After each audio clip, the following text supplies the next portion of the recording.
un grand honneur pour moi de présenter ma lecture de Mamardashvili au sein de la Sorbonne aujourd'hui, dans le collectif qui inclut les personnes qui me sont très chères et les personnes qui sont directement liées à ma présence en France, mais aussi au fait que je suis en France, à savoir les personnes comme Rambert Nicolas qui étaient directement liées à ma éducation à la française en philosophie. Je tiens également à remercier les organisateurs et organisatrices de ce séminaire qui me paraît très pertinent et très important et enrichissant dans tous les sens aujourd'hui. Et d'une certaine façon, ma contribution tentera de donner du sens au fait que ce séminaire a lieu. Parce qu'il me semble qu'un séminaire qui porte sur l'amour dans la philosophie russe aujourd'hui, c'est une sorte de miracle qui doit être expliqué. Parce que dans le monde où il y a autant d'événements contradictoires qui se passent, il semble que parler d'amour à la Sorbonne, ça ne vient pas de soi.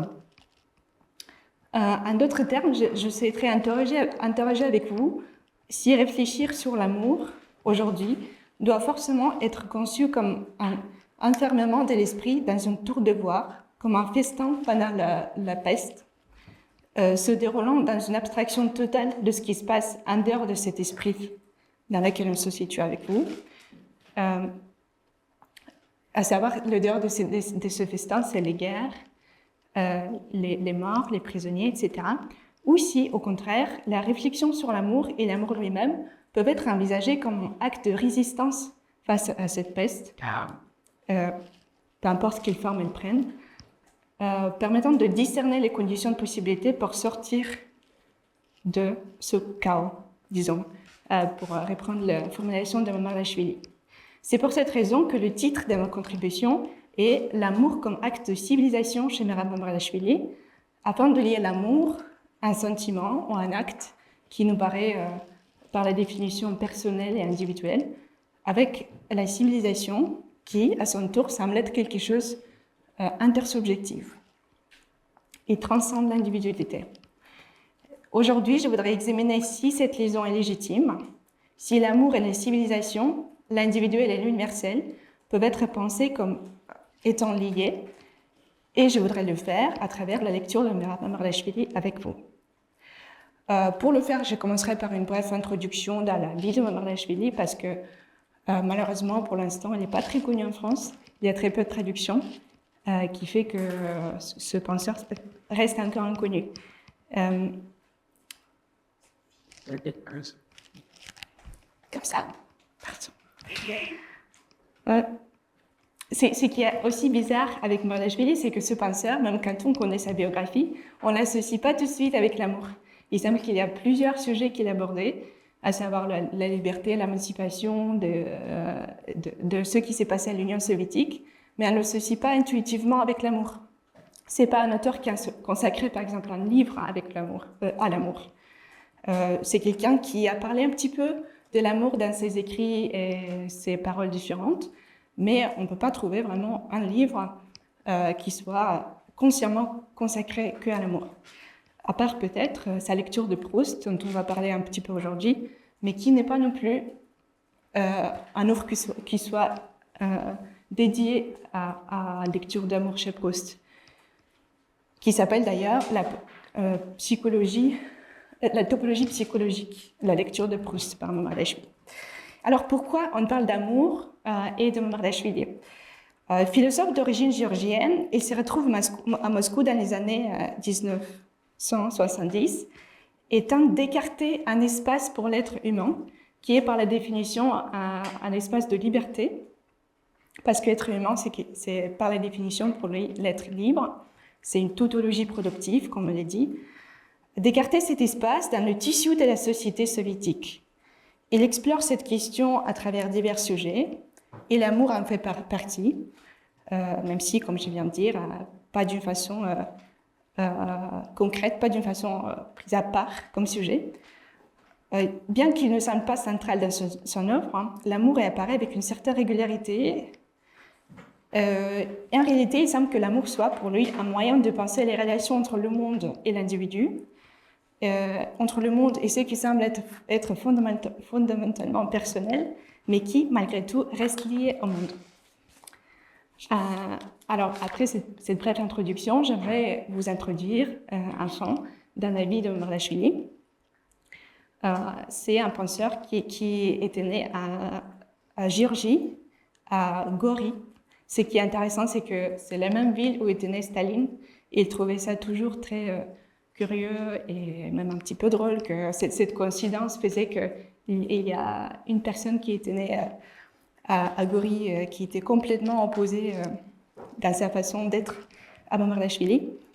Il est né à Gori et il disait toujours que grâce à un nombre de circonstances, des hasards d'une certaine façon, il a commencé à s'intéresser à la philosophie et littérature française. Grâce à une petite bibliothèque qui était pas loin de là où il habitait. Il a commencé à lire Montaigne, il a commencé à lire les écrivains qui étaient déjà interdits à l'époque à l'Union soviétique, mais c'est un autre hasard, le fait qu'il n'était pas encore complètement tiré de toutes les bibliothèques. Et la bibliothèque là où il habitait, là où il passait son enfance, était une bibliothèque qui a échappé à ce destin horrible d'être dépourvue de toute cette richesse. Alors c'est par cette négligence des autorités qu'il a eu l'accès aux œuvres qui sont devenues constitutives pour lui. Alors comme je viens de dire, elle est née en 1930 à Gori. Il a beaucoup voyagé. Comme son père était militaire, du coup il a commencé par bouger de Géorgie à Saint-Pétersbourg. Après ils sont allés à Kiev. Là il est avec sur un âne à Crimée. Bon, là on saute beaucoup d'années et il est déjà entré à l'université de Moscou.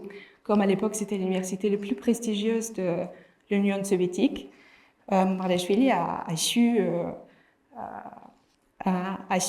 y aller, a su être pris dans cette université. À la faculté de philosophie, et là il était avec deux collègues, et vous voyez également Lomonosov.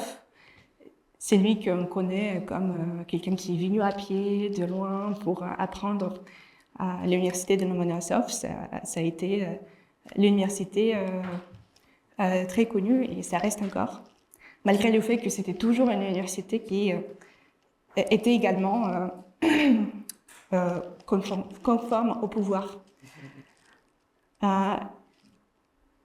Alors c'est une période assez intéressante, la période où Marlashvili commence à entrer à la philosophie, comme sa jeunesse, c'est les périodes où la plupart des œuvres est interdite, et pourtant les gens arrivent à lire les choses qui sont interdites, surtout grâce au fait que Marlashvili devient très vite le rédacteur en chef de Vопросы Philosophie, les questions philosophiques. Il fait partie du comité de rédaction, qui fait qu'il y a un privilège, c'est-à-dire qu'il peut lire les choses qui ne sont pas accessibles dans la bibliothèque de Lénine à tout le monde, mais lui, il a ce droit qui lui permet de faire connaissance avec avec plusieurs œuvres qui n'étaient pas disponibles au grand public. Pardon. Même mieux encore, dans les années 1961, entre les années 1961 et 1966, il travaille à Prague, ce qui lui permet bien évidemment non seulement la rencontre avec les œuvres, mais aussi la rencontre avec d'autres auteurs. Il travaille à Prague, à la rédaction de la revue internationale qui s'appelle Problems of Peace and Socialism, et vous voyez que ce titre est World Marxist Review. Il rencontre plusieurs personnes qui sont devenues ses amis proches, tels que Pierre Belfroy, le journaliste qui est d'origine de Lille, et Louis Althusser, qui est un peu plus connu que Pierre Belfrat. Louis Althusser lui devient très proche. Et la correspondance que Mamarlachvili et Althusser ont menée est encore disponible en France, à l'IMEC, dans les archives de l'IMEC, à Caen. Et ce qui fait que la plupart des gens qui ont entendu parler de Mamarlachvili, c'est par le biais de cette correspondance qu'ils ont vue. C'est une correspondance passionnante entre deux amis. Un est à Moscou, il est entouré par tous ceux dont rêve l'autre, d'une certaine façon. Mais avec tous ces travaux, Mamarlachvili continue à travailler à Prague. Après, il revient à Moscou. Il travaille dans l'Institut du mouvement international du travail. Vous voyez que, en fait, ce qui est assez intéressant avec lui, c'est que c'était quelqu'un qui ne s'est jamais déclaré comme dissident parce qu'il trouvait que c'était pas une bonne façon de présenter. C'était une sorte de posture, c'était une sorte de masque qu'on prenait. En fait, il ne fallait pas, par exemple, ne pas entrer dans la partie communiste, mais au contraire, pour lui, il fallait le faire pour pouvoir changer des choses à l'intérieur. Et ça explique le fait qu'il était un membre de l'Institut du mouvement international du travail. Après, il y avait plusieurs événements qui s'est passé dans la vie de Mamarlachvili, mais le plus important peut-être, c'est qu'à un moment donné, il est allé en Italie pour donner une conférence, mais étant lui-même, il n'a pas su juste rester en Italie pour faire une conférence. Il a absolument voulu aller à Paris pour voir ses amis, qui a fait qu'après, pendant 20 ans, il est devenu nivyeznoy. Ça veut dire quelqu'un qui n'a pas le droit de quitter son pays. Et le fait dont il a énormément souffert parce qu'il était tellement attaché à ses amis internationaux et surtout à la culture française, à l'air français.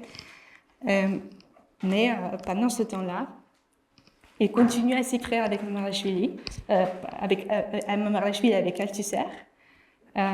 Il écrit, par exemple, il s'appelle les frères, il s'appelle les amis très proches.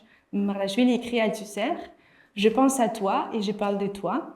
On m'a déjà pour cela collé l'étiquette blagueuse de Althusser géorgien, mais on rit bien avec ou sans. Je t'ai envoyé plusieurs choses que je t'ai promises, y compris le texte en allemand de mon rapport de 1966 au Congrès Hegel, dont j'ai corrigé la traduction.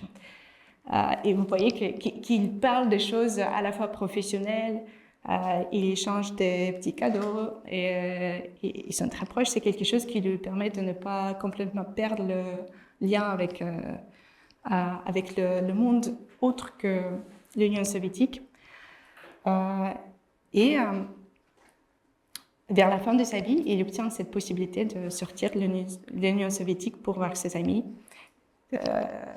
En 1990, il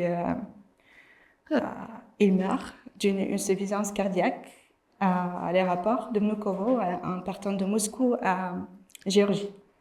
Il a vécu une vie de 60 ans. Et pour comprendre quel sens il donnait peut-être à cette vie, je voudrais continuer à vous parler un peu des œuvres qui sont disponibles en français ou en langue étrangère. Et ils ne sont pas nombreuses. Vous voyez qu'il y a les méditations cartésiennes qui reprend le titre de méditation cartésienne de Husserl, mais qui sont complètement différentes.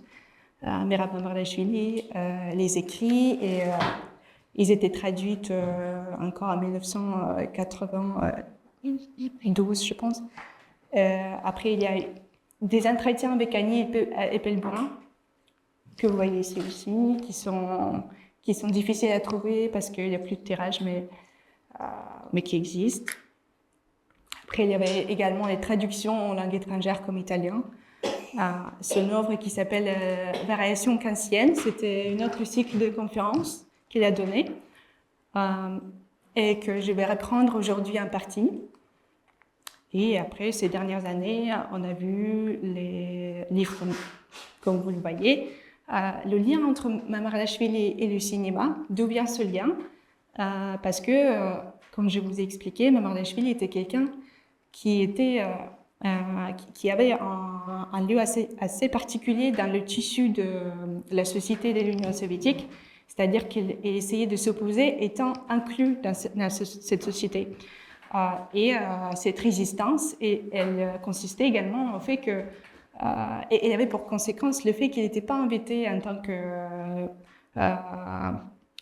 professeur officiel, mais toutes les invitations pour donner les conférences, c'était les invitations de ses amis, de ses collègues, et celle qui durait assez longtemps, c'était l'invitation à l'Institut du cinéma. C'est-à-dire qu'il y a assez grand nombre de régisseurs, de directeurs de cinéma russes, soviétiques, russophones, qui étaient formés avec les cours de philosophie qu'elle donnait. Ça explique le titre du premier livre que vous voyez ici.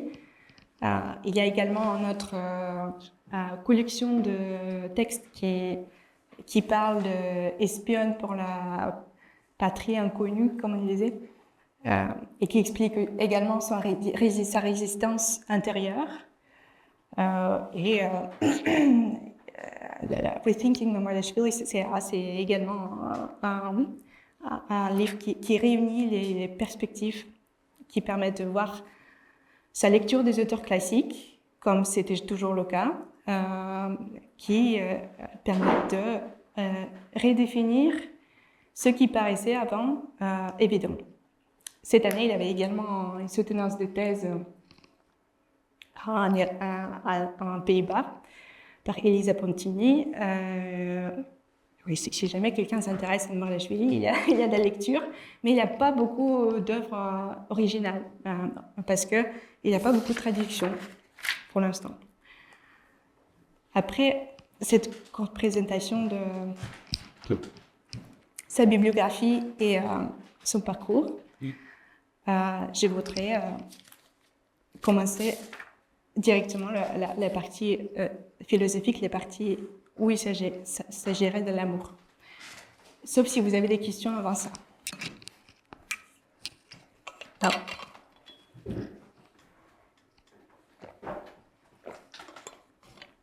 En fait, on n'a plus besoin de... Je peux faire... Oui.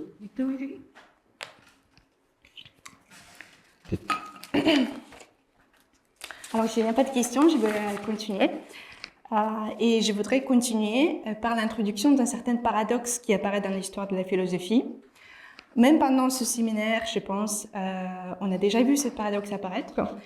On a tendance à penser le sens de l'amour, soit comme quelque chose de cosmique, Berdyaev, Solovyov en sont des exemples, soit comme quelque chose qui est strictement réservé à la sphère privée de l'individu, ce qui signifie que le sens que cet amour peut avoir est alors censé être envisagé en termes de bien-être, de bonheur, de sens personnel, ou de sens personnel qui est de celui et celle qu'on aime. C'est-à-dire qu'on a deux perspectives, une cosmique, un peu mystique, et une autre personnelle, bien-être et bonheur personnel. Ces deux perspectives, cependant, ne puissent pas toute la richesse du sens que l'amour puisse avoir, il me semble. On peut déjà trouver ça dans plusieurs écrits, comme chez Berdyaev, encore une fois, ou chez Erich Fromm. En fait, je pense que dans la plupart d'œuvres où il s'agit d'amour, il y a cette idée qui n'est pas forcément poussée jusqu'à bout. L'amour est un acte qui relie un individu à un autre et à travers lui au monde dans son ensemble. Mais qu'est-ce que ça veut dire être lié au monde dans son ensemble? Comment est-ce qu'on peut être lié au monde en entier juste par un individu? Merab Mamardashvili introduit cette dimension de la compréhension de l'amour d'une façon un petit peu plus poussée, il me semble, plus précise. Dans une conférence qui est intitulée « Comment je comprends la philosophie », il dit « Imaginons que le monde soit fini et qu'il existe en plus une grande théorie qui nous explique ce qu'est l'amour, la pensée, la raison d'être de quelque chose, etc. Il est clair que, dans ce cas, il serait complètement inutile de ressentir, par exemple, l'amour. Mais nous aimons quand même. Malgré le fait que, semble-t-il, tout est clair depuis longtemps, tout a déjà été vécu, expérimenté. Pourquoi encore mes sentiments si tout a déjà eu lieu et a eu lieu des millions de fois? Cette question peut paraître étrange, n'est-ce pas? Pourquoi le sens de mon propre sentiment dépendrait-il du fait qu'il ait déjà été éprouvé par d'autres? Effectivement, si l'on pense l'amour en termes de bonheur individuel, cette question perd toute pertinence.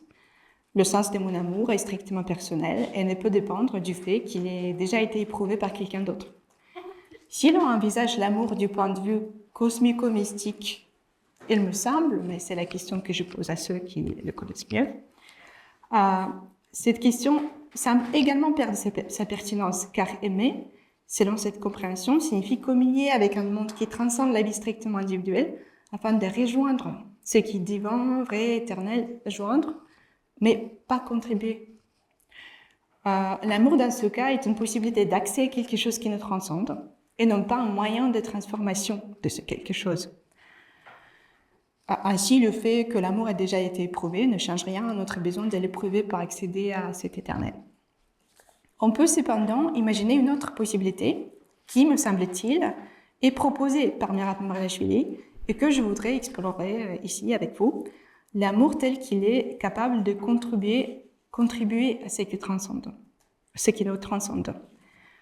Margashvili poursuit, je cite le même passage, « Mais renversons la question, cela signifie-t-il que le monde n'est pas conçu comme une unité finie ? Dans le cas contraire, ni mon amour, ni tous ces sentiments ne seraient nécessaires. Ils pourraient être remplacés par les connaissances préalables sur l'amour. » On peut imaginer, dit Margashvili ici, que la connaissance puisse remplacer notre expérience, sous l'hypothèse que l'expérience, le vécu personnel, n'apporte rien à cette connaissance. Mais il constate que le monde n'est pas fait ainsi, c'est pas le cas. Le vécu personnel apporte à la fois quelque chose à la connaissance et à la construction du monde. Ici, on voit sans doute un clin d'œil à ce qu'on lit chez Kant. La fameuse citation des pensées sans matière sont vides, des intuitions sans concept sont aveugles. Le vécu personnel, c'est quelque chose sans quoi la connaissance du monde ne peut pas exister. Le concept d'amour, il ne peut pas exister sans ce vécu. Ce vécu le nourrit et c'est réciproque. Je continue.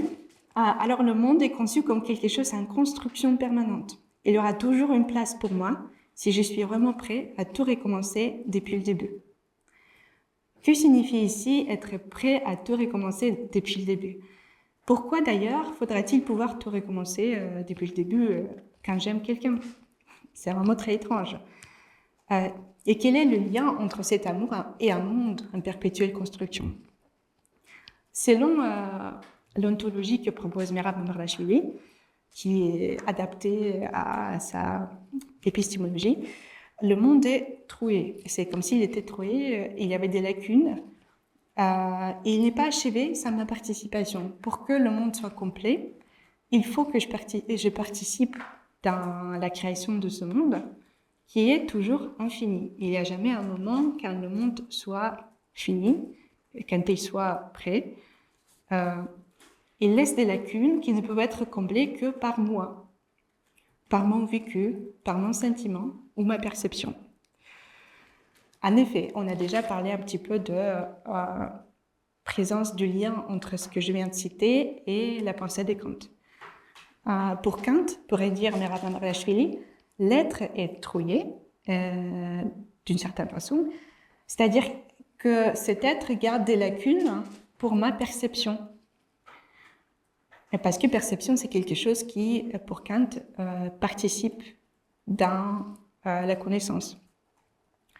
Voici ce qu'il écrit à ce propos dans l'article « La phénoménologie est un moment concomitant de toute philosophie » où il essaie d'expliquer que phénoménologie, c'est quelque chose qui est présent, comme le titre indique, dans chaque mouvement philosophique. Je cite « Reprenons le problème kantien en tenant compte de ce moment phénoménologique. Je vais le formuler très grossièrement. Si la raison pouvait définir le tout premier concept, alors ce serait fini de nous. En d'autres termes, si nous pouvions obtenir des déterminations des lettres à partir de la pensée, des concepts, alors celles-ci ne seraient que les déterminations et les représentations d'un seul monde. Un seul monde, pour Mardaashvili, c'est une catastrophe, c'est un totalitarisme, et c'est ce à qui il s'oppose.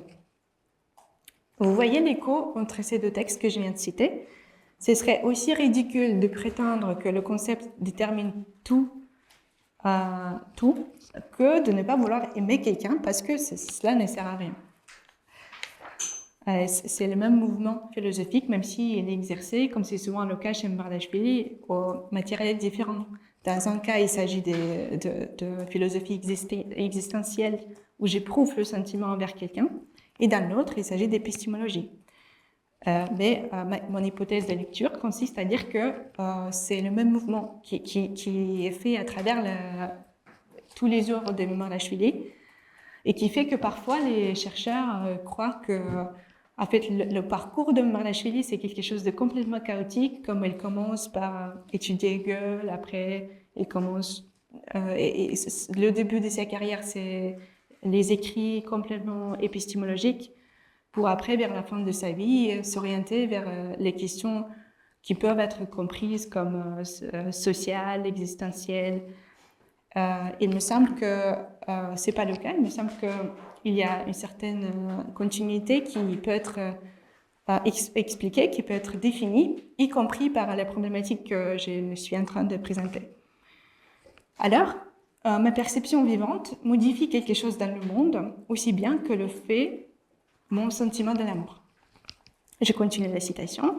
Et un monde tel que le simple fait de mon existence, en tant qu'être pensant, s'efforçant d'accomplir l'acte cogitatif, je pense, j'existe, il sera nié, au sens de Descartes.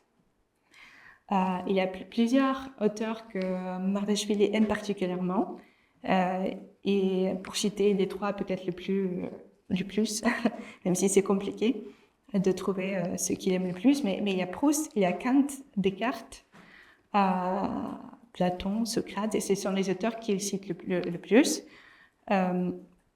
Mais comme je vous ai montré, il y a les méditations cartésiennes qui sont dédiées à Descartes. Il y a également les variations kantiennes qui sont pensées autour de Kant. Et il y a également le cycle de conférences sur Proust.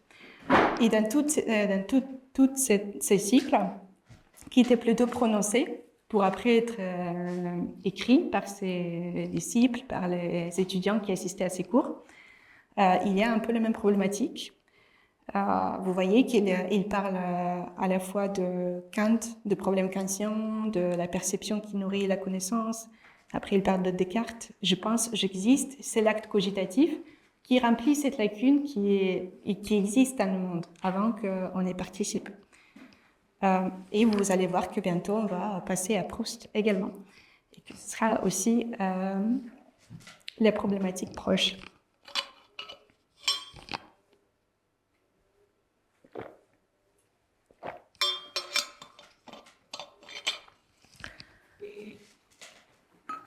Je continue la citation.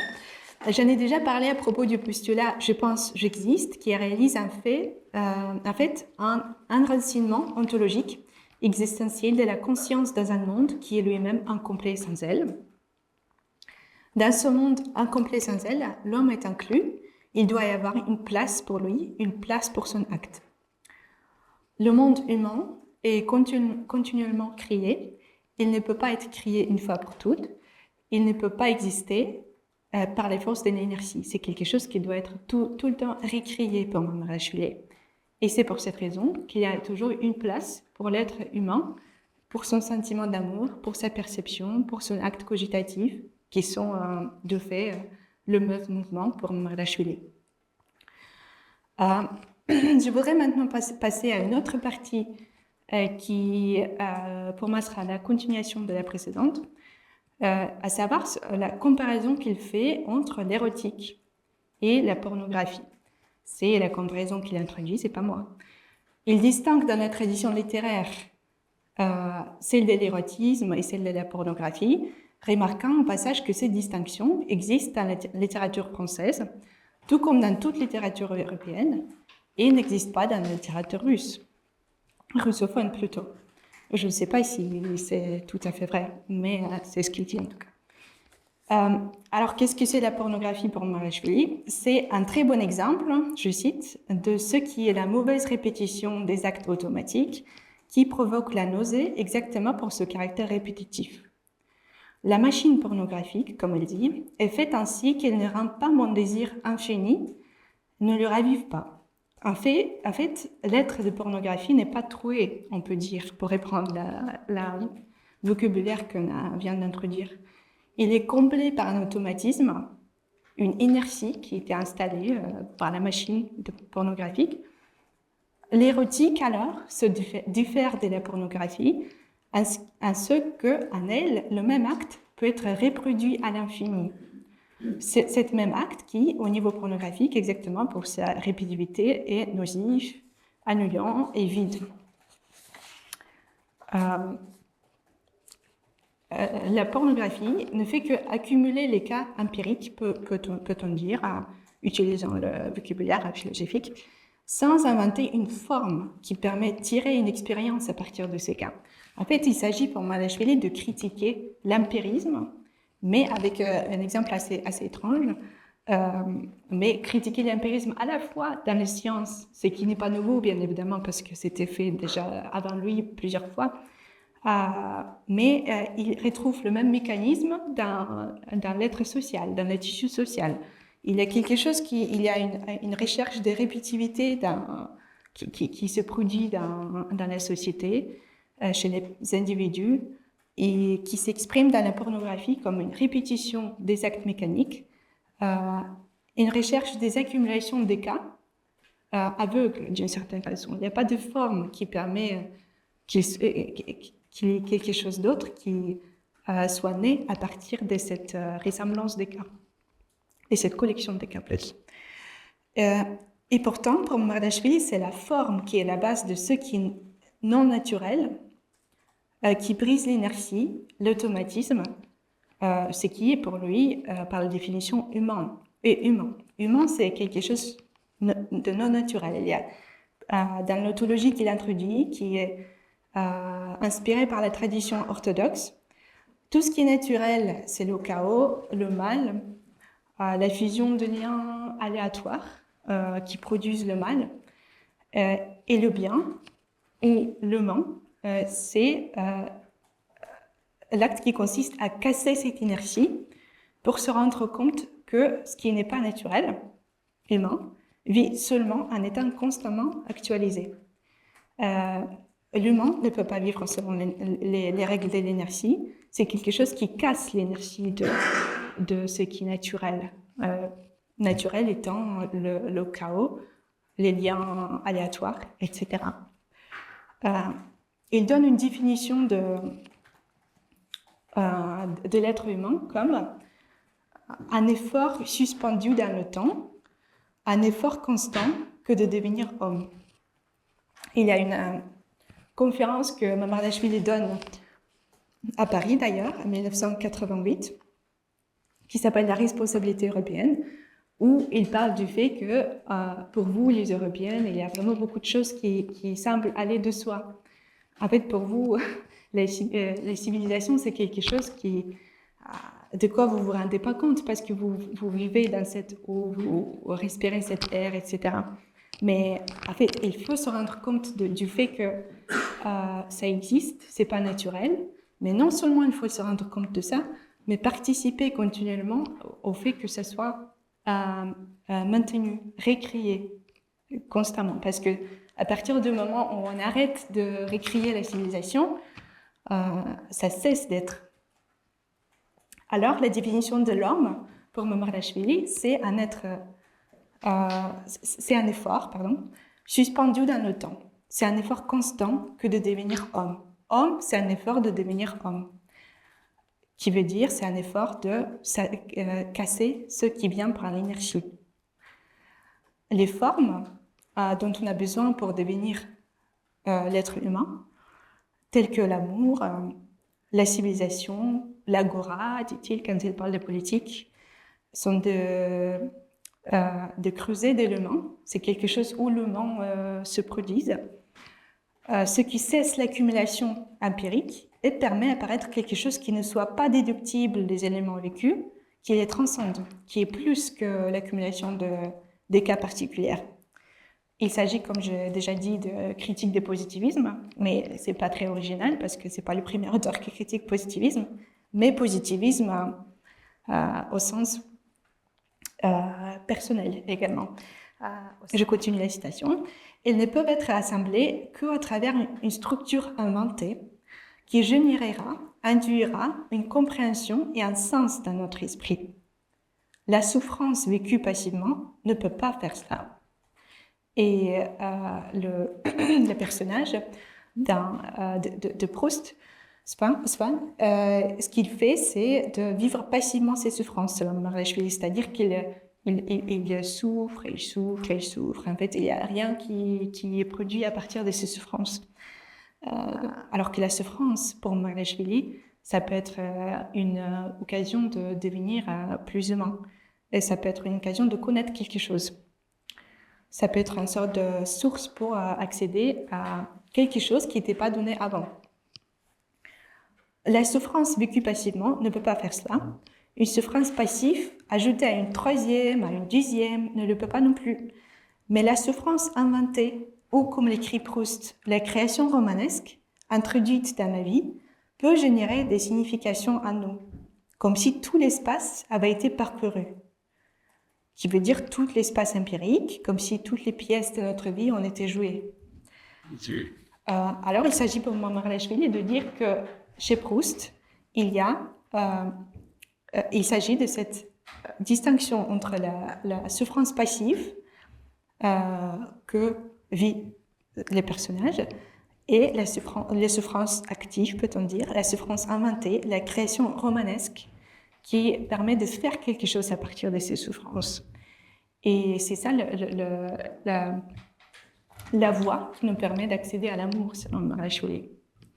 En soi, un nombre de souffrances n'apporte rien à la personne.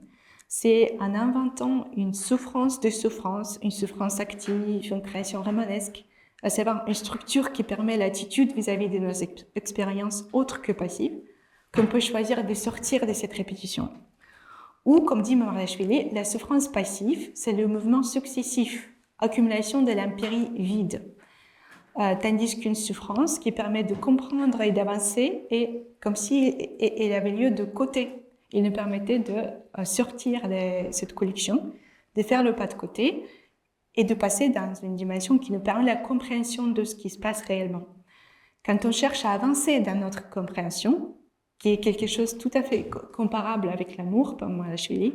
En fait, l'amour, c'est une condition de possibilité, l'une des conditions de possibilité de compréhension.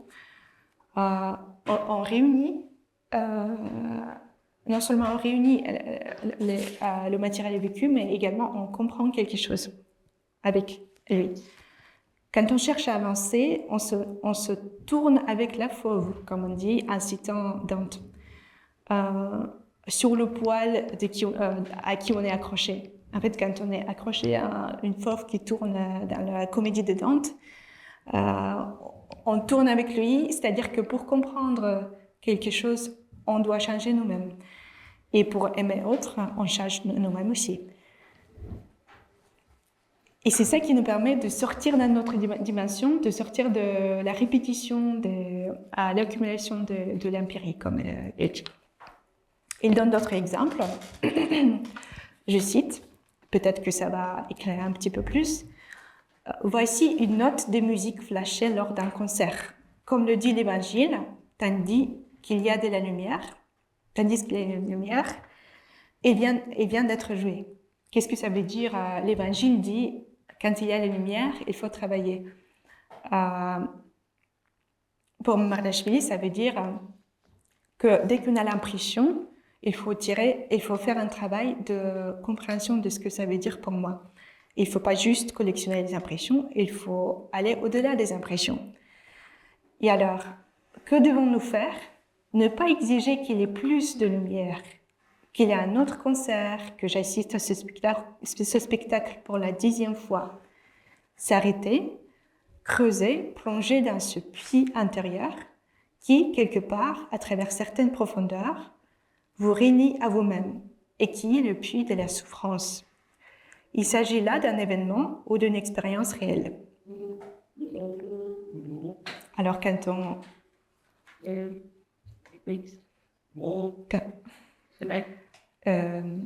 j'espère qu'il n'y a aucune souffrance qui se produit.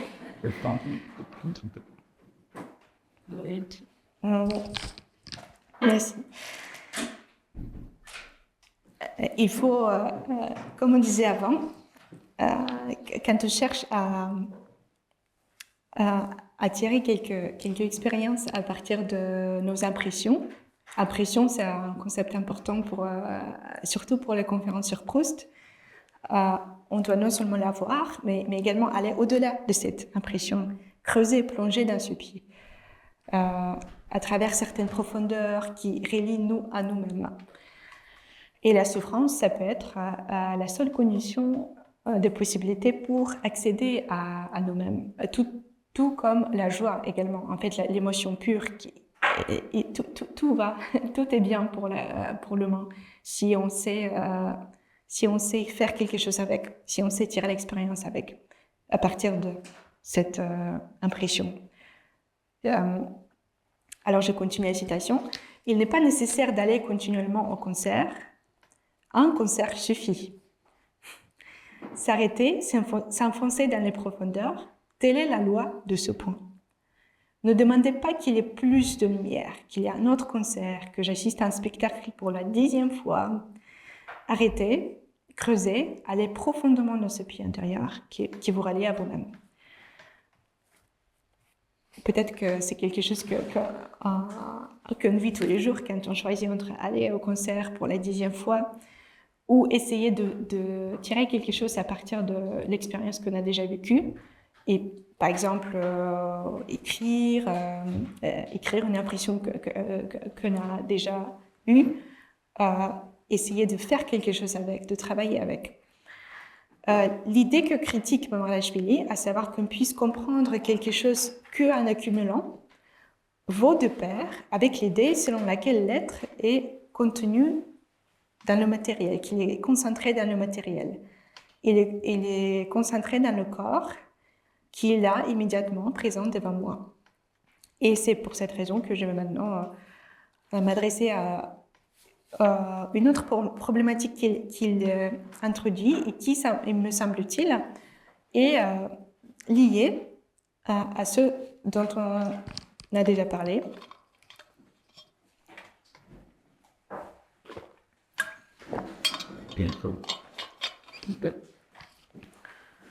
Parce que de fait, quand on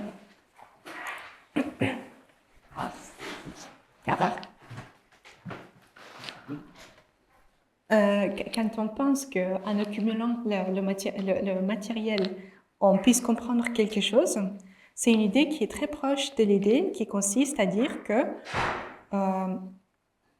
l'être est là, et il est dans le matériel. Il n'est pas dans une autre dimension à laquelle on peut accéder à partir du matériel. Il est là, dans le contenu physique immédiat.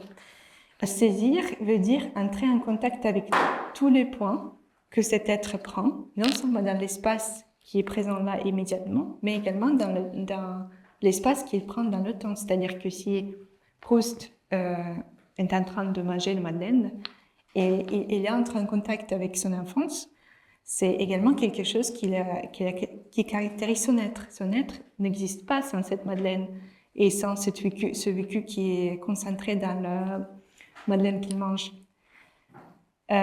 C'est-à-dire que l'être n'est pas prostré devant moi, étant contenu dans un corps, mais il est prostré dans le temps et dans l'espace à la fois. Alors, peut-on procéder à Albertine qui est là devant moi, le corps qui est prostré devant moi?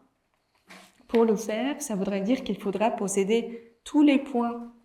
Et Mamardashvili aime bien la métaphore, ou même peut-être que c'est plus que métaphore, de points, parce que ça lui permet d'introduire la notion de topologie, à savoir de quelque chose qui nous permet de relier ces points dans l'espace,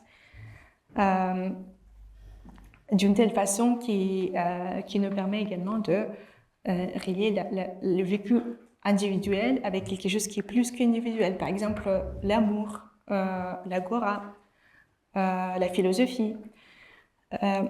En parcourant entre ces points, on devient humain. Et alors, pour posséder Albertine, ça voudrait dire qu'il faut posséder les points de l'espace dans lequel Albertine se trouve, et non seulement de l'espace, mais également du temps. Est-il possible de accumuler comme ça tous les vécus d'Albertine en tirant l'expérience existentielle nécessaire pour posséder quelqu'un? Mais Marashvili continue cet examen de cas de Proust en disant que quand on est amoureux, on veut tout le temps comprendre quelque chose. Et on peut tout à fait, à la place de compréhension, dire sortir dans un point, parvenir dans un point. En fait, quand on est amoureux, dit Marashvili, on veut trouver le point de la compréhension et de sentiment dans lequel on n'est pas capable quand on est juste amoureux. En fait, quand on aime, on veut que ce soit plus qu'être amoureux, on veut trouver le point qui nous permet de basculer, qui nous permet de comprendre quelque chose d'autre. On se tourne avec la fauve au poil duquel on est accroché, comme dans la comédie de Dante. Et c'est seulement en se tournant nous-mêmes, seulement en se changeant nous-mêmes, que je suis capable d'accéder à ce point. Je me tourne et je me change. Et en me changeant, je comprends l'autre, ce qui est la condition de possibilité de l'amour par la définition, mais je comprends également moi-même. Parce que pour Marashvili, l'amour, ou comme il dit dans la conférence sur Proust, la tendresse, qui est pour lui, ce sont des synonymes, l'amour et la tendresse, c'est une condition de possibilité de reproduire la capacité même d'aimer. Et là, je reviens à ma question au début de ma contribution, à savoir comment est-ce que notre séminaire sur l'amour il peut exister dans le monde qui est déchiré par le chaos, pour reprendre la terminologie de Marashvili. Et est-ce que c'est pas une sorte de privilège un petit peu trop luxueux qu'on s'accorde, ou est-ce que c'est quelque chose qui peut nous permettre de faire et agir contre ce chaos, contre cette peste dans laquelle se trouve notre destin. Alors, l'amour est pour Marashvili une condition de possibilité de reproduire la capacité même d'aimer, parce que quand on aime quelqu'un, on reproduit cette capacité. Et quand on n'exerce pas quelque chose, même pas juste au niveau personnel, mais également au niveau cosmique, au niveau social, au niveau universel, ça cesse d'être. Tout comme la démocratie, si les lois démocratiques ne sont pas exercées, elles cessent d'être comme Marashvili. Et c'est le même mécanisme qui a lieu avec l'amour. En aimant, on rend l'amour possible. L'exercice de l'amour est nécessaire pour qu'il soit possible. L'amour est donc un symbole de soi-même, tout comme d'autres phénomènes purement humains, comme civilisation, la personnalité, la philosophie, l'éthique, la littérature.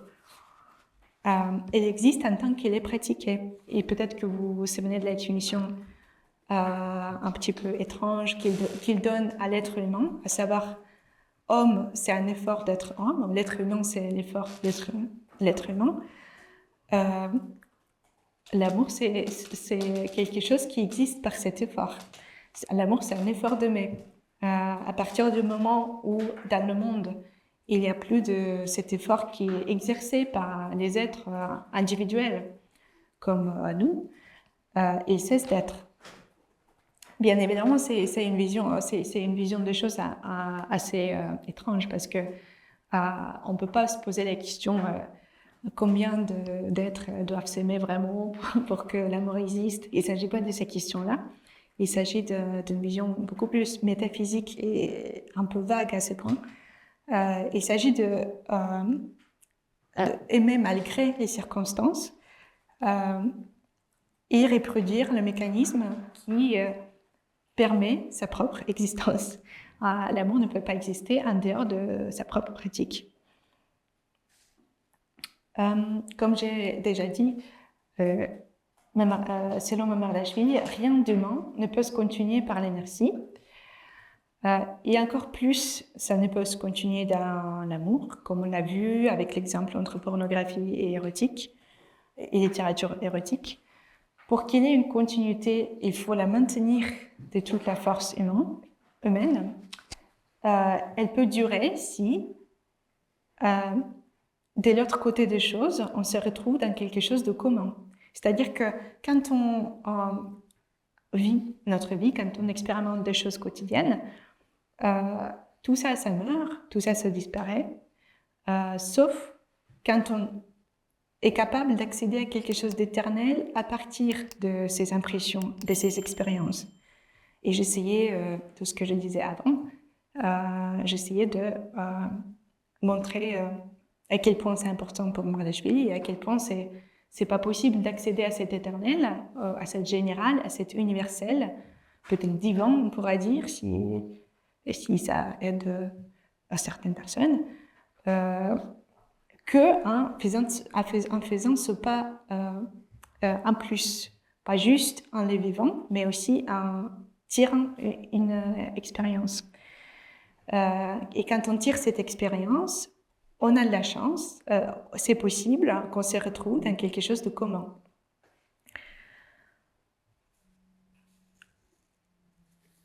Et c'est comme ça que je voudrais finir ma contribution, parce que c'est dans ce commun que on se retrouve. Et c'est dans ce commun que Mamardashvili nous invite à aller pour exercer l'amour, qui soit une force contre le chaos de l'empirisme, le chaos de tout ce qui provient de l'extérieur, et pour lutter contre ce chaos avec les forces humaines que l'on a. Merci. Ok.